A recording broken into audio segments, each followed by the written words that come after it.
mooy boo defee ay commande moccaat mënu cee am surfacturation mënu cee am rétrocommission mënu cee am loolu rek mooy problème bi moo tax ñu choisir situation bi gën a compliqué bi gën a jafe ne ñoo ngi dem commandé ji ay ceeb kon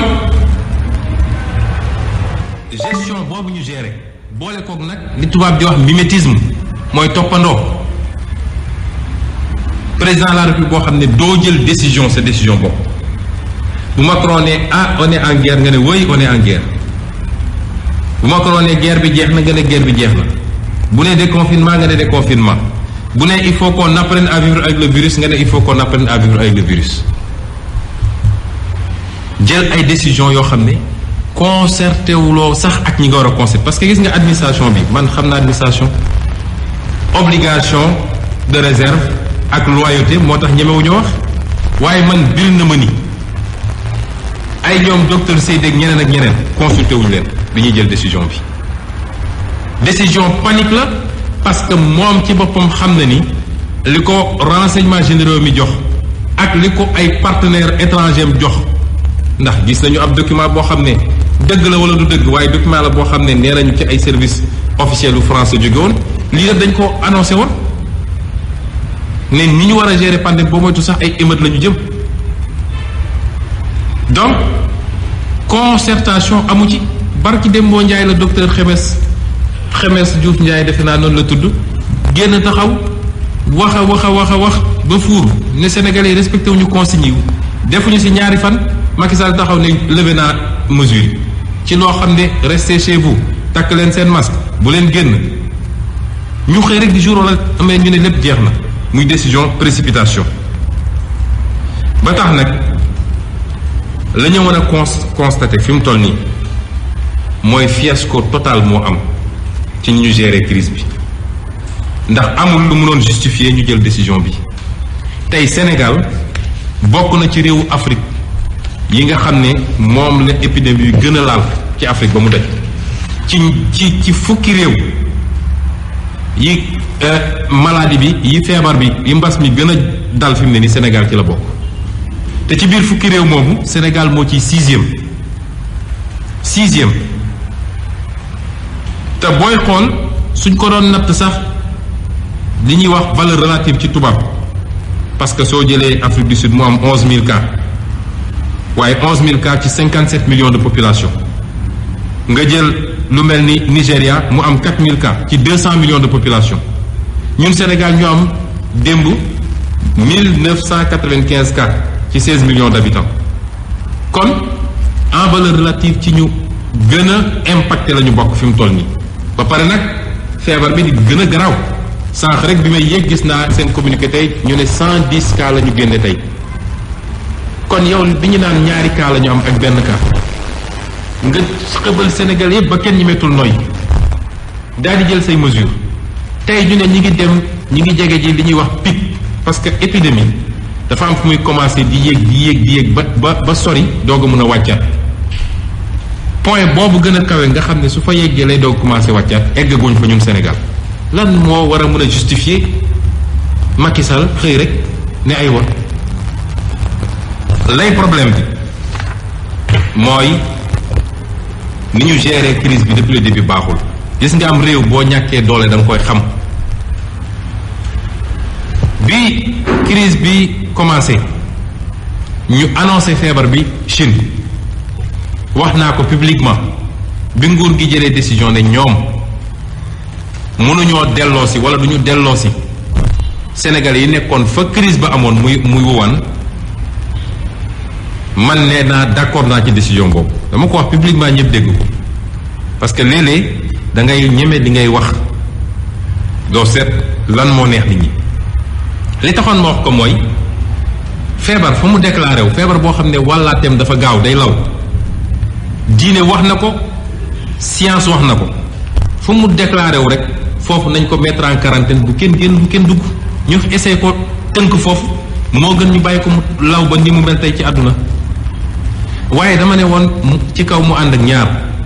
benn bi mooy nañ leen taxawu ba ñu yëg ni taxaw nañ leen su dee dañ fa jar sax ñu yónnee médecin yu leen di suivre foofu ñu yónnee ko di nekk en contact ak gouvernement chinois ba xam ndax ñu ngi leen di toppatoo ni ñu leen war a toppatooyee su dee dañoo nekk ci jafe-jafe ñu jàppale leen financièrement waaye li mu waroon àndal dëgg-dëgg mooy boobu la Sénégal waroon tëj ay frontières courage politique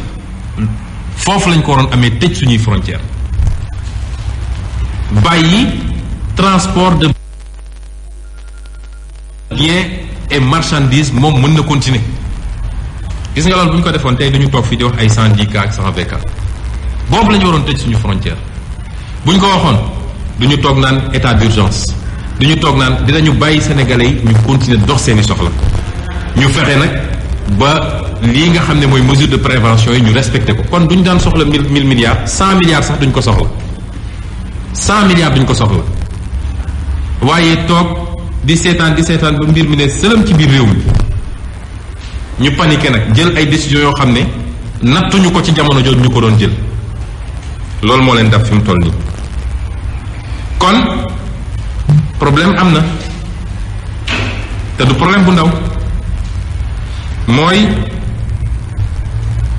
volte-face bii mu def barki démb dafa am conséquences yu doy waar yu muy am mooy ci jamono joo xam ne ñi ngi jëm ci pic bi feebar baa ngi gën a garaw dafa mel ni Macky Sall dafa ne Sénégalais yi jébbal naa leen feebar bi. jërëjëf mu nekk Ousmane Sonko président bu PASTEF sànq ba léegi ñu ngi koy déglu ci kàddu yi nga xam ne yëkkati na ko depuis déjà mën nañoo wax 11h et quelques 11h peut-être 10 yooyu ba léegi wala bokk lu ko sorewul bu dee na nga ko mu ngi ñuy dégg xëy na ci kanam tuuti nañ ci mën a ñëwaat en tout cas je pense qu'on a entendu l'essentiel ci li nga xam ne wax na ko gis-gis bi mu am ci situation bu bees bi ñu toll gis-gis bi mu am ci ni ñuy gérer Covid-19 bi ci sunu bi réew gis-gis bi mu am ci ndimbal li nga xam ne yëkkati nañ ko jagleel ko askan wi rawatina njël yi nga xam ne néew nañu doole wax na tam gis-gis bi nga xam ne am na ko ci taxawaayu waa Kër Docteur ak yeneen considération yoo xam ne gis-gisam la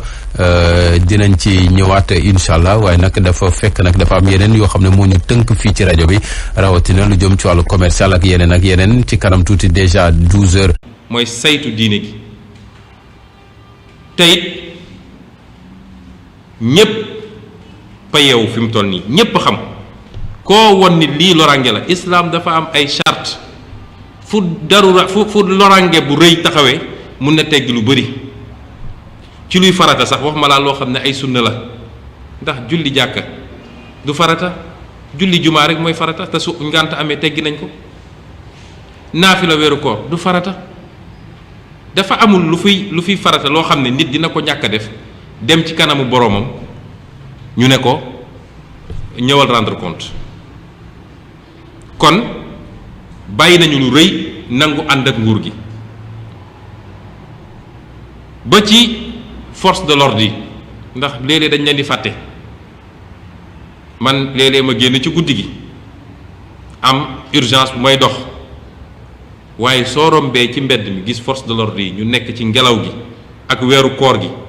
lu ne ñu daj ko ba fajar kon nañ leen delloo ñoom it njukkal ndax askan wi lañ fi nekkee mu des daal ni lii am échec gu kenn muy président Macky Sall lii mu def nag wax naa ko léegi mooy démissionné na nee na sénégalais yi kenn ku ne na xool nu mu def ak boppam man démissionné na li andi démission bi mooy mesure yoo xam ne amul cohérence ñu ne la ñii faatu ci bitim réew nañ leen delloosi nga ne déet duñ leen delloosi ne OMS wax na ma wax naa ak scientifique yi wax naa te OMS musul wax loolu musu ko wax musuñ génne fuñ ko OMS waxee pression am nga dellu ci gannaaw ñu ne la cohérence amul ci nga ne maa ngi tëj jàkka maa ngi tëj jumaa nga xam ne semaine ba semaine la am te maa ngi bàyyi marché mu ubbeeku nga xam ne bés bu ne la fajar ba guddi parce que décision il faut mu am cohérence nga ne déedéet dama koy maintenir looloo dem ba ñenn ñi jàpp ni dafa mel ni dañoo ciblé lu jëm ci diine muy jàkka yi muy église yi muy leneen ak leneen parce que su cohérence amoon ci décision yi rek problème boobu du am nga ne loolu dama koy tëj waaye newaat léegi damay dem ubbi école ya parce que Macron nee na damay ubbi école waaw fooy dajale ay élèves ñu war faa daje di jàng suba ba ngoon jot ay regroupement classe su 60 personnes 100 personnes xanaa kay war ngaa mën a nangu nag ñeneen ak yeneen ak ñeneen def seeni activité incohérence globale boobu moo ñu jube ñoom moo ñu andi ci lii waaye du indiscipline sénégalais yi sénégalais ils ont été très indisciplinés lu mu laaj rek sénégalais yi jox nañ ko lan mooy conséquence bi nag mooy benn état ci boppam la ñu sukkal fi mu noonu nii parce que état amul lu dul lu ñuy wax autorité puissance publique mooy kilifteef su état ñàkkee kilifteefam ñàkk na lépp te li mu def nag dafa dafa wàññi doole état fi mu ne nii état Sénégal dafa los gombaanu dafa sukk la koy firndeel mooy benn autorité médicale yi nga xam ne ñooy liggéey ci mbir mi nee naa la su du woon obligation de réserve ak loyauté li may wax ni ñoo la koy njëkk a wax ñoom dafa mel dañu xëy rek bif leen ñu xalangu léegi ban discours la ñuy wax sénégalais koo xam ne bis bu ne yaa ngi doon wax attention la situation est grave fañ jëm nangam jël leen seen matuwaay respecté conseil nga ñu xëy dem nañu sax ba ñoom ñu seeni discours ñu conseillé ne nañu def confinement ñu xëy ne la lu tuuti li ñu doon def ba nañ ko donc ñooñu fi mu ne nii moralement dañoo sappe seen liggéey ñaareel bi mooy ñoom seen bopp ñuy liggéey ci santé gannaaw bu ñu ko defee ci Sénégal yëpp dañ leen surexposé ñoom ak seen njaboot ci feebar bi ñetteel bi mooy gone yi ñu bëgg a bàyyi ñu dem jàngi te réglé wuñu conditions yi réew yu koy def yëpp dañu jël ay matuwaay parce que réew moo xam ne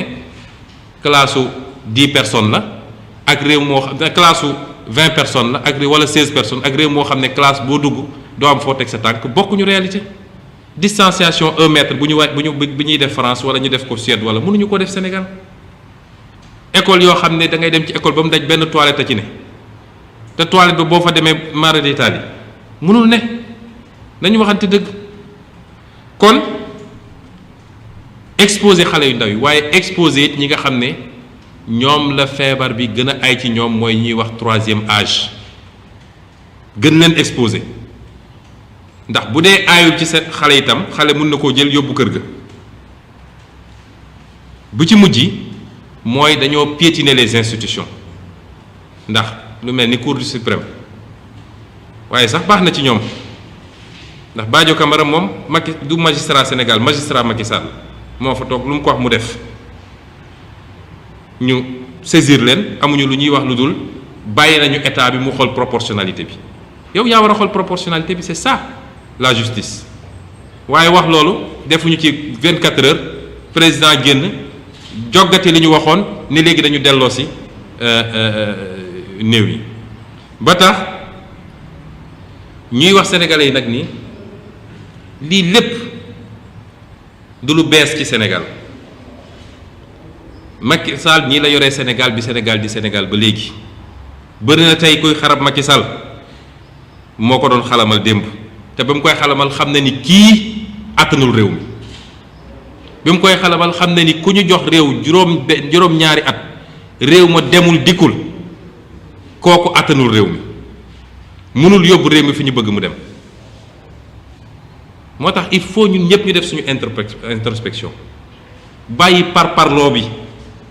bàyyi yombal gi te xam ni réew waa réew moo koy defar réew caaxaan du ko defar ma leen di wax nag ni nañu xam ni lii ñëw mooy gën a métteeti ngeen jéggal ma rek ci wax ji ndax du lu mu yéene Sénégalais yi ñun ñi bàyyi suñu lépp ñàkk suñu lépp nekk ci réew mi subaak ngoon guddeeg bëccëg mënuñoo yéene réew mi lu bon waaye it boo gisee loo xam ne lu wér kéng la nga mun koo teg ci ay firnde da nga koy wax mu leer. bi ñu génnee ci élection yi dama leen ne woon ci lu métti la ñu jëm te ñëpp dund nañ ko waaye lu raw loolu la ñu jëm ndax crise mondiale mooy installé wu. bu ñu yàlla mayee gën saa néew sénégalais yi dinañ dund li ñuy wax crise économique bu ànd ak crise sociale waaye mun na gën a garaaw loolu ndax crise sanitaire mun na cee yokk yàlla nañu ci yàlla musal. irresponsabilité bii Macky Sall wone yàlla nañu yàlla fegal mbir mi ba bu mu egg fi ñu xalaat ñun yàlla nañu ci yàlla musal ndax fi mu ne nii yàlla rekk ñu mën a musal. ku yaakaar ne gouvernement Sénégal mënal na la dara yàlla rekk ñu mën a musal fi mu toll nii. ñoo ngi jëm ci lu métti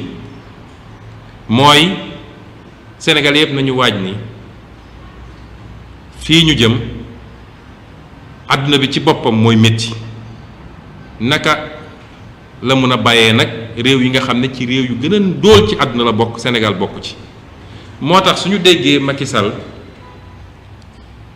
naan bëgg a profiter ci li naan annulation de la dette waaw barki Dembo Ndiaye moom moo fi toog ne dette bi baax na assemblée nationale ay député taxaw ne ko lebal ba mu neex la ndax dangaa baax signature moo tax lebal di ñu gaarwaal rek di ko feccee sax ku doon bàkkoo bor réewu Sénégal rek nga gis président de la République ànd ak gouvernement bi yépp jël 200 personnes dugal ci avion dem lebi ñëw di ko bàkkoo kan mooy dem banque ñu lebal ko nga koy bàkku leb na damay fay ak intérêt juróomi at yépp dañoo bàkkoo bor ne seen signature moo baax gis nga ñi seen signature baax waxuñu mbirum bor. Japon mooy le pays le plus endetté du monde déggoo ko mu ne nañu annuler bor bi parce que signature am baax na ñun dañoo amul sax faf signature bay baax la signature loolu moo ñu dab tey ñaata yoon la ñu far bor bi moom bi muy egsi Sénégal bor bi 21% la ne woon ci suñu PIB tey mi ngi ci dépassé na 65% parce que 2005 dañ ñoo annulé woon bor bi une partie bor bi dañ ko annulé woon ci jamono Ablaye Wade moom bi muy ñëw 21% moo fi ne woon ful na ko ñett ba pare ne léegi nañu far bor bi ma daaneel rek ci li muy wax ay nouvel ordre mondial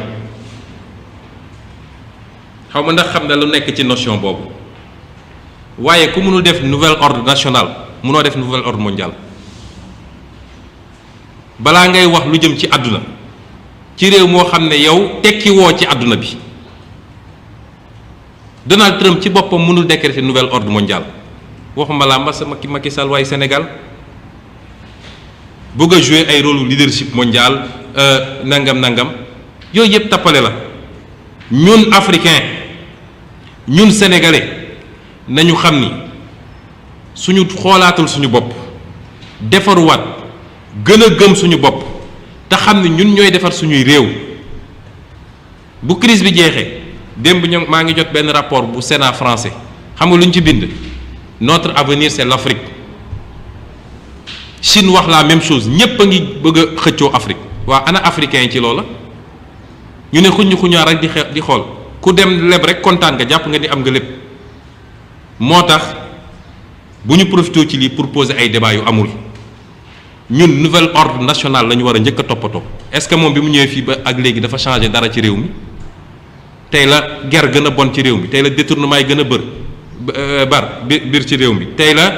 jël say mbokk ak say ñooñ teg leen tey la protéger ay randalkat tey la gën a garaaw ci réew mi li ñu leboon yëpp fan lañ ko yóbbu est-ce que dañ cee tabax ay hôpitaux est-ce que dañ cee tabax ay écoles déedéet ay arènes lañ ci tabax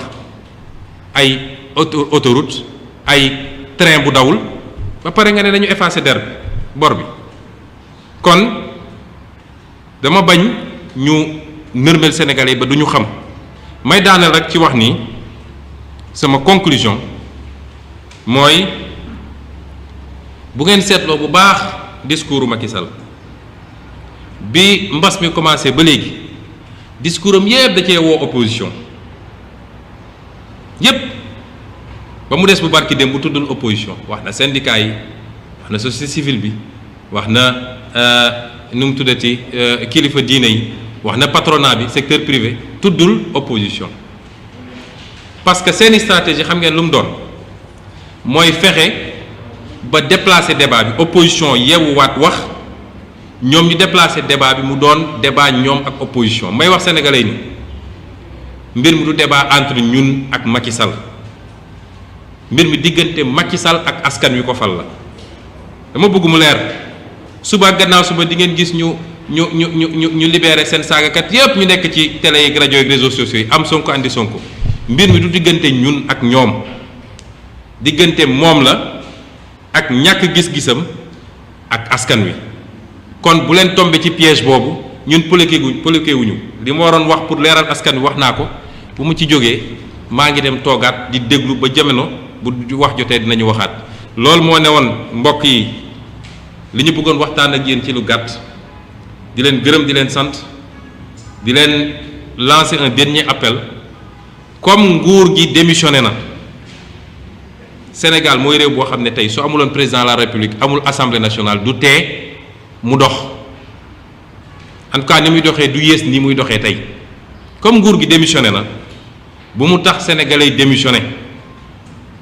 jàppale leen seen bopp jàppale corps médical bi luñ doon farlu benn ci mesure barrière nañ ko ful tey topp takk leen masque yi raxas leen loxo yi respecté leen distance yi te li ci des ñu wéer ko ci loxo yàlla parce que Macky Sall mënalu leen. gëm nañ ni suñuy président suñu demee Nations Unies sax dañoo war a suñu kàllaama réew ndax turc ba su fa demee turc lay wax Azerbaïdjan li muy loolu lay làkk chinois bi chinois lay làkk keneen ak leen 99,99% sénégalais yi dégg nañu wolof waaye gëmmu ni am na 15% yu dégg français bu leer moo tax ñu jàpp ni buñ ko defee ci wolof dina tënk lépp peut-être nag su ngeen def seen édition français ngeen essayé ko faram-fàcce. Désormais toutes les déclarations seront faites en waxuma loolu waaye li ci ëpp daal dañu jàpp ci wolof lañ koy def bu soobee yàlla loolu ci beneen dynamique la boo xam ne bu ñu génnee ci crise bi nañ ci dellu si.